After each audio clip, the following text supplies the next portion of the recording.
It's time for Around the Ozarks in 5, brought to you by the Butterfly Palace. Have the best day ever at the Butterfly Palace. Springfield Greene County Park Board, reminding you to go play. Roto-Rooter Plumbing and Drain Service. Call Southwest Missouri's best plumber today for a free estimate. Here are your hosts, Ethan and Sarah Foreheads. Hey, it's Wednesday. Good morning to you. Hope you're having a great week so far. I think our week is okay so far, so we'll take okay. Okay is a good week. So far, so good. Yeah. Here's a look at the news on this Wednesday. It's going to be a pretty wild day of weather. Worth keeping your eye on the sky. We're going to see basically all four seasons in a day, only in the Ozarks. Get ready for some big wind gusts around 50 miles per hour at times. And that strong wind is blowing in some much colder air and maybe some storms to boot. So there's a little tease for you to tell you to watch Wake Up Weather with Abby Dyer, the real meteorologist, for what we can expect. But truly, keep your eye on the sky today. Major crimes were down in 2023 in Springfield. The police department's annual crime report shows overall reported crime dropped by about 9.5% last year compared to 2022. More specifically, theft, fraud, vandalism, and other property crimes were down almost 16%. Violent crimes, including aggravated assault, kidnapping, and rape, were down by 1%. But simple assaults were up by 16%. So overdoses and fatalities from drug use were also down compared to 2022. Okay, well, better than up, that's for sure. The good, the bad, the ugly, right? There's a little bit of everything in that crime report. The city of Springfield is considering a special tax district in the new shopping center area on Sunshine at West Bypass. That area is where the new Target store is going in. You know that. If the city council approves the Community Improvement District tax, or CID, it would allow developers to create revenue to cover construction costs. The Sunshine Town Center CID is what it would be called, would then be able to impose a sales and use tax of up to 1% on all retail sales made within that center. Then the money collected would reimburse the developer to build all the needed roads within that small district. So that's being considered.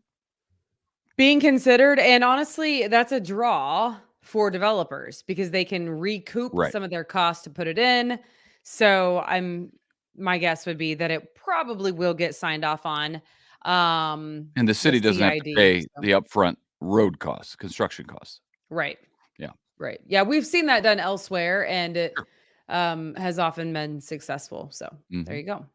Meanwhile, COVID money's still going out. The Greene County Commission is making its way through some $57 million in federal dollars. It's all part of the American Rescue Act that, of course, was the result of COVID, which we're still giving away. In its latest round, commissioners gave out $547,000. Multiple local businesses, restaurants that struggled during the pandemic and the shutdowns. For this round, Scramblers on Republic Road got the most money at about $20,000.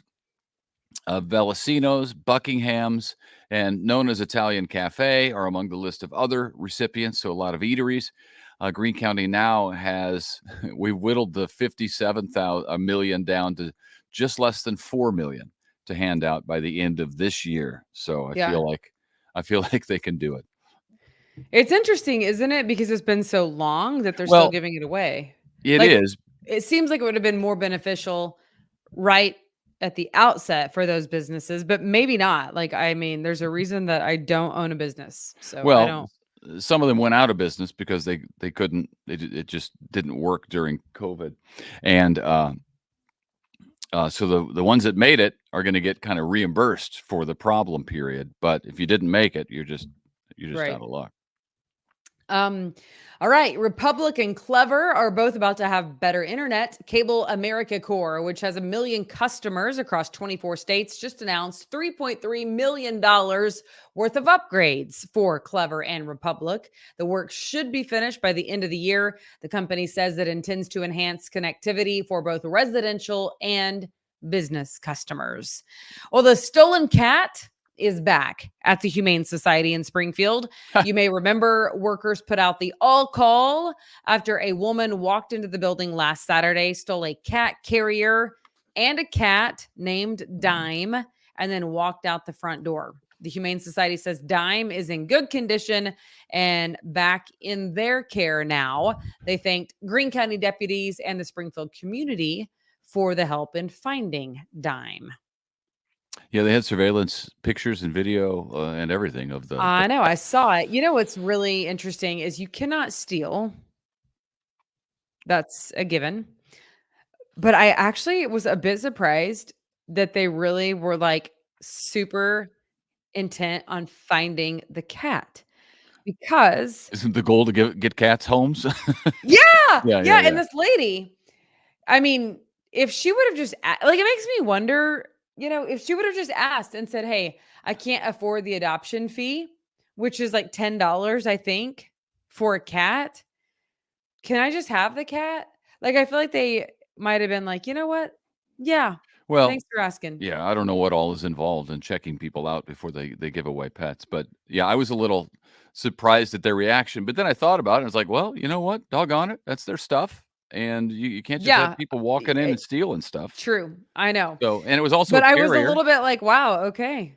I duly noted. Do not Well, go I steal was a wondering cat. if that was Got it. like the office pet cat or something that hangs around the front of the office. Well, he has a name. It's So, I their mean, cat. maybe. Yeah. I Okay. mean, they all have a name, but this one is like apparently very beloved. So, is Dime. it just me? I don't know. You're looking for Names their cat Dime. yeah. Yeah, it is a catchy name. The only thing is like he's not certainly worth a unique. dime. Like that's what I was thinking. Is like, do they think the cat is not worth a dime? You know what I mean? Like that's when I heard the cat's name, I was like, is it really beloved or I don't know. I feel like it could go either way with that kind of Well, a it could name. be ironic too, because they could say that, and then they're caring for the cat or whoever owned it. Yeah. Anyway, the new Wilson Logistics Arena, we didn't solve that at all, at the Ozark Empire Fairgrounds is coming in with a bang, that's for sure. It's already held several big events, including some sellouts, so lots of people headed out there.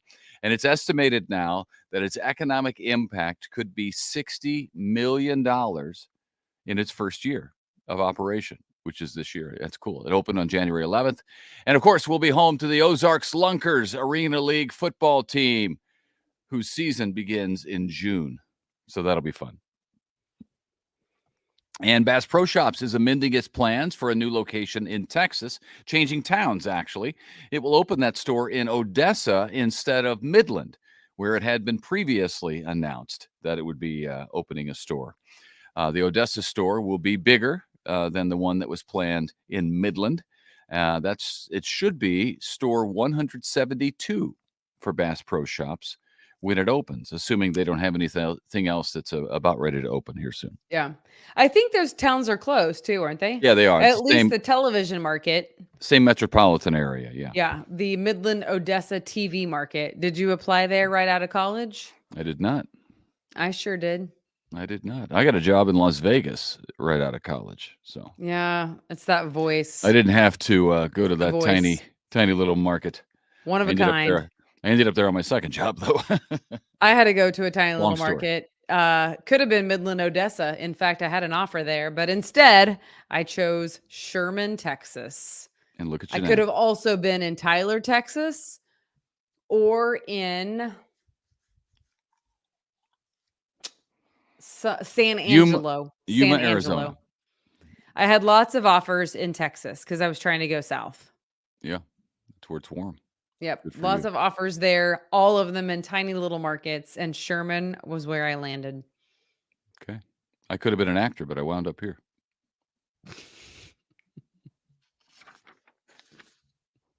Dirty laundry. Seinfeld? Dirty laundry. Dirty laundry, darn it. Yeah. All right. Read. Me? Oh, yes. This is fun. I was discussing this yesterday with a friend. If you love the PBS show Antiques Roadshow, which is it's kind of a niche audience, but I'm telling you, if you stumble across the show on accident, you're going to watch it So whether you're a fan or not, you're kind That's of a true. fan That's because true. it's one of those shows. So get ready. They are coming to Bentonville, Arkansas. They're going to be at the Crystal Bridges Museum of American Art Yeah. in Bentonville on May 14th. So they're going to be spending their day telling people whether their old stuff is worth anything or if it's just a hunk of junk. You can enter a contest for free tickets on the Antiques Roadshow website. And then they will give like a couple of items for, they'll go over it to let you know if it's actually worth anything or not. Appraisal. An appraisal, as it were. If only there were a word for that. Yeah. So that's kind of fun. That's everybody's dream, is to have like some old thing that used to be in their grandma's house, and it's not that attractive, but it's a keepsake because you Yeah. remember it from grandma's house, to take that Mhm. over there and they'd be like, you know what? This is actually worth $600,000 if you were Yeah. to sell it. You're like, sold. Who wants to buy this Yeah. thing? No, I can no. remember grandma in other ways. No, I would say sold because I'm not sentimental. You would cry tears. You would worry about like, oh, this had such value to me as a young boy. I am not sentimental at all. I spoke at a women's conference this past weekend and there was like this icebreaker and I had to like say something that was sentimental to me. And I was like, my husband is sentimental. Like he's the only thing I care to keep hold of. That's old, everything else is, I don't know. I didn't have a good answer. That was good. I didn't see that coming, but I didn't see it coming either, to be honest with you. I didn't plan that. I see what I did there though. I couldn't think of anything else, You but I was couldn't like, think of anything? That's Ethan pathetic. were That's a playing this pathetic game, life. if Ethan were playing this game, he'd have a wine glass from his 1990 high school prom that says "Seize the Day" or something. We've got tonight. We've got tonight. You guys, he actually has a wine glass in our basement. I don't know that it's in a wine. We box, were in high school. We weren't or allowed to drink champagne, wine. whatever. I don't know. Champagne? Is that what it's called? It's a He has lovely one. It's from goblet. 1990. It Lovely says, goblet. what does it say? Remember the night? We've got tonight. We've What's the got matter with you? tonight. That was the And theme. he held on to it. What exactly are we going to do with that? I tell you what I did with it. I got it out and I had eggnog in it a couple of years ago. And everybody had fun. I posted it on Facebook, and everybody from high school had very fond memories of that goblet. And some of them Guys, still had it. Some of them still had it as well. It's a just so keepsake. you know, I don't own my wedding dress. I don't. You know what? I gave it to Goodwill because I'm not going to wear it again. I found the one. I don't need the dress. What am I going to do with the dress? Anyway. That's true. It just takes up space. Back to Antiques Roadshow. I don't know what I would take to them. My mom offloaded some of my grandma's china on me one time. It's somewhere. I don't know what where, I've but it's learned somewhere. is What? that nobody wants china. Yeah, don't go to my mom's house ever because you'll leave there with something in your hands. She will be like, "Oh, Ethan, look at this. You should keep this." And so then you come home with a box. It's happened to me more than once. Well, it's your stuff. That's why it's in I her know. garage. I have to like She run wants it out of her. I have to run out of her house She sometimes wants it out of there. and like But I've jump over learned, the sensor. here's what I've learned in dealing with some estate stuff, is that nobody wants china. Nobody has china anymore. That's something that my parents, because they're older, but a lot of people's grandparents had china, and they had a china cabinet where they displayed their china. And on Christmas and Thanksgiving and Easter, they would get out the china, and we would all eat on the china. Can't put it in the dishwasher, so you had to hand wash the china. I remember that happening in my house growing up all the time. I remember my you can't even put it in the sister, microwave. Rachel. I've got multiple sisters, so the one I'm closest to in age, she and I registered for the same china for our wedding, even though we lived in 2 different states at the time. We didn't even know it. We registered for the same china. And then I had this thought, what the heck are we doing? Why are we registering for China? Right. So then we both went and canceled our registries. Yeah. What Like are we it going just to do seemed with like the thing to china? do. I don't know. I mean, I don't know. It Anyway, takes up space. we digress. Okay, one more story. Let's get on with the show here. But my point was in saying that you can't sell it. Nobody will buy the china. You just have to give it away. Yeah. And then it'll end up that somebody will buy it in a secondhand store and it'll be worth $600,000 and you just gave it away. Right. Like the Ming Dynasty Bull. You've heard the story that happened. Google it. All right. Finally, this. And if one TV show, the Antiques Roadshow, is not enough for you, HGTV has a new show as well, focusing on prime real estate at Lake of the Ozarks. It will premiere on Monday, March 11th at 9 p.m. on HGTV. It'll show off some of the nicest homes along the lakeshore.